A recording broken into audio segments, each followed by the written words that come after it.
আসসালামু আলাইকুম। সূরা কাহাফের একটা শিক্ষা আমরা পাই যেটা মেডিকেলি এক্সপ্লেইন। সেটা হচ্ছে আমরা যখন ঘুমাই তখন আল্লাহ তাআলা কানের মাঝে একটা পর্দা সৃষ্টি করে দেন। নির্দিষ্ট তরঙ্গের শব্দ আমাদের কানে প্রবেশ করতে পারে না। ফলে সেটা ব্রেন বা আমাদের অন্তরকে স্টিমুলেট করতে পারে না, যে কারণে আমাদের ঘুমটা ভেঙে যায় না। সুবহানাল্লাহ!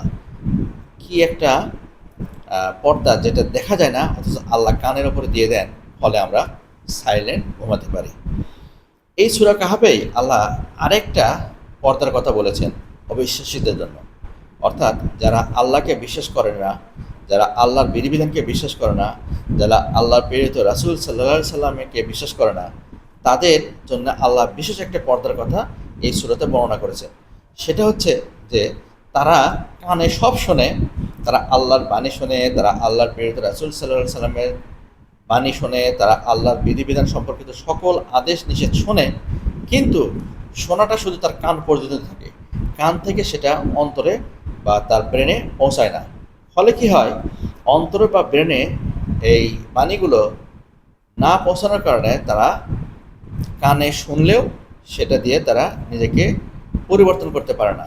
তারা অন্তর দিয়ে আল্লাহর বাণীটা অনুভব করতে পারেন না। তারা অন্তর দিয়ে রাসূল সাল্লাল্লাহু আলাইহি সাল্লামের বাণীটা অনুভব করতে পারেন না। কারণ সেই পর্দা যেটা আল্লাহ অন্তরের উপরে দিয়ে দিয়েছেন।